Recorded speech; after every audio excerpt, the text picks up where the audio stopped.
Peraturan perundang-undangan yang secara langsung maupun tidak langsung telah mengatur tentang pengelolaan kawasan konservasi menunjukkan adanya beberapa persoalan. Yang pertama yaitu tidak adanya istilah yang baku terhadap kawasan yang dilindungi.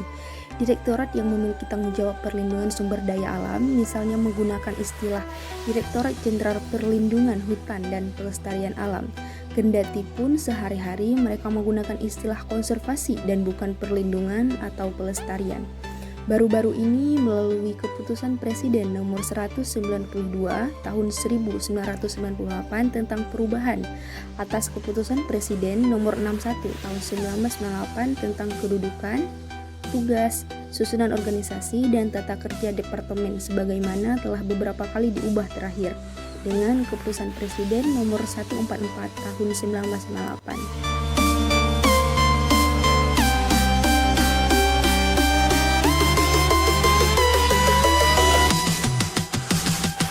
Pemerintah menggunakan nama baru untuk Direktorat Jenderal PHPA yaitu Direktorat Jenderal Perlindungan dan Konservasi Alam. Perbedaan istilah ini tentu saja dapat memberikan konsekuensi hukum tertentu.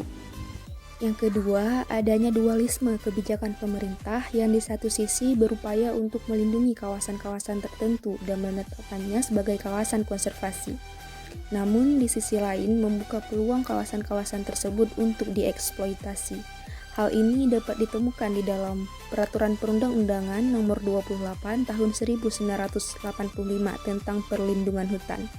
Di dalam Keputusan Presiden Nomor 32 Tahun 1990 tentang pengelolaan kawasan lindung dan di dalam SKB Menteri Pertambangan dan Menteri Kehutanan Nomor 969 dan Nomor 492 tentang pedoman pengaturan pelaksanaan usaha pertambangan dan energi dalam kawasan hutan.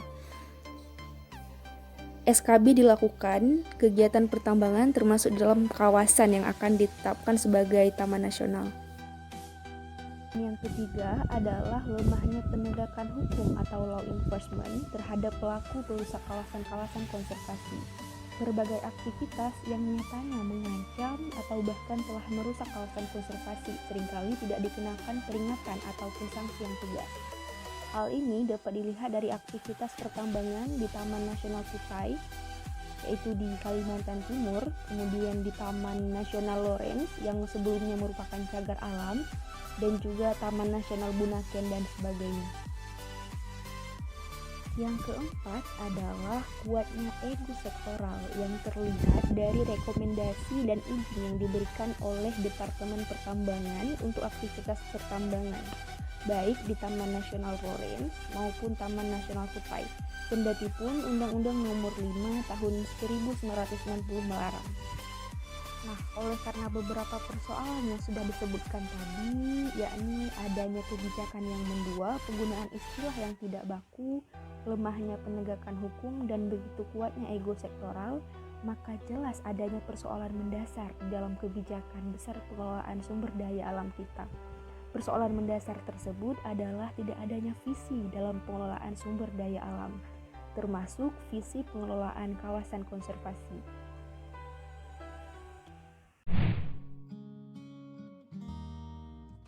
Dalam Undang-Undang Kehutanan Nomor 41 Tahun 1999 disebutkan bahwa peraturan konservasi masih merupakan wewenang penuh pemerintah pusat. Peraturan ini menunjukkan bahwa secara jelas belum terjadi desentralisasi di bidang konservasi. Padahal banyak inisiatif di tingkat kabupaten dan masyarakat yang tentunya dapat melengkapi peraturan konservasi tersebut.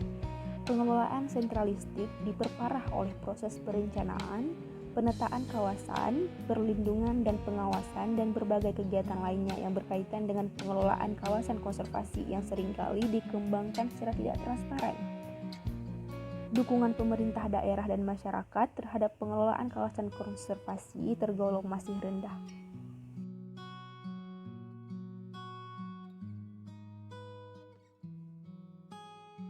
Potensi peran daerah harusnya perlu lebih dipahami karena secara de facto kawasan-kawasan yang ditetapkan dengan fungsi konservasi berada di wilayah administratif daerah. Orang di tingkat daerah sangat memahami kondisi aktual dan kebutuhan bagi pengelolaan yang terbaik.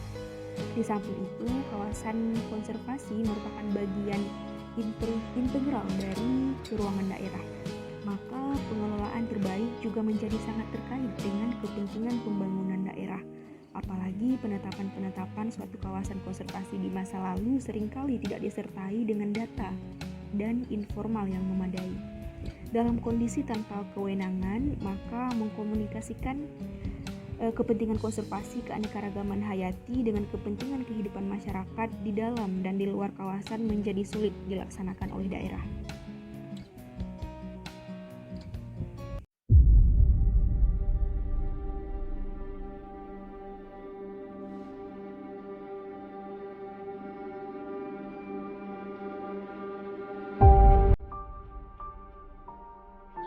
Pemberdayaan masyarakat di sekitar kawasan konservasi sudah dilakukan sejak tahun 1993 oleh Balai Konservasi Sumber Daya Alam atau disingkat dengan BKSDA dan Taman Nasional melalui pengembangan daerah penyangga. Karena hasilnya belum maksimal, maka sejak tahun 2006 pola pemberdayaan masyarakat tersebut diubah melalui model desa konservasi atau disingkat dengan MDK. Pembangunan MDK merupakan upaya konkret pemberdayaan masyarakat di sekitar dan di dalam kawasan konservasi yang dilakukan secara terintegrasi dengan pengelolaan kawasan konservasi. Pembangunan MDK meliputi 3 kegiatan pokok, yaitu pemberdayaan masyarakat, penataan ruang atau wilayah pendesaan berbasis konservasi, dan pengembangan ekonomi pendesaan berbasis konservasi. Tujuan pembangunan MDK di sekitar kawasan konservasi yaitu dari aspek ekologi atau lingkungan. MDK dapat menyangga konservasi dari berbagai gangguan, memperluas habitat flora dan fauna yang ada di konservasi, menambah areal serapan air jika terletak di bagian hulu sungai, menangkal bencana alam berupa banjir, erosi, angin, serta bencana lainnya. Berbicara mengenai konservasi mencakup berbagai bidang, tidak hanya dari segi lingkungan alam saja, namun bisa mencakup dari berbagai bidang seperti seni, budaya, dan lain sebagainya. Salah satunya adalah kearifan lokal. Akhir-akhir ini, banyak kasus terlebih terjadi pada pemuda yang tidak lagi menggunakan budaya setempat, tetapi justru malah beralih dan mengarahkan gaya hidupnya pada kebudayaan barat dan negara-negara tetangga. Nah, apa itu kearifan lokal? Kearifan lokal merupakan usaha untuk menemukan kebenaran yang didasarkan pada fakta-fakta atau gejala-gejala yang berlaku secara spesifik dalam sebuah budaya masyarakat tertentu. Hal tersebut meliputi seperti sikap, pandangan hidup, dan kemampuan suatu komunitas di dalam mengelola lingkungan rohani dan jasmaninya. Kearifan lokal itu tentu tidak muncul serta-merta, tetapi berproses panjang sehingga akhirnya terbukti. Hal ini mengandung kebaikan bagi kehidupan mereka. Kearifan lokal meliputi budaya yang mentradisi melekat kuat pada kehidupan masyarakat. Artinya, sampai batas tertentu ada nilai-nilai perennial yang berakar kuat pada setiap aspek lokalitas budaya yang ada di Indonesia.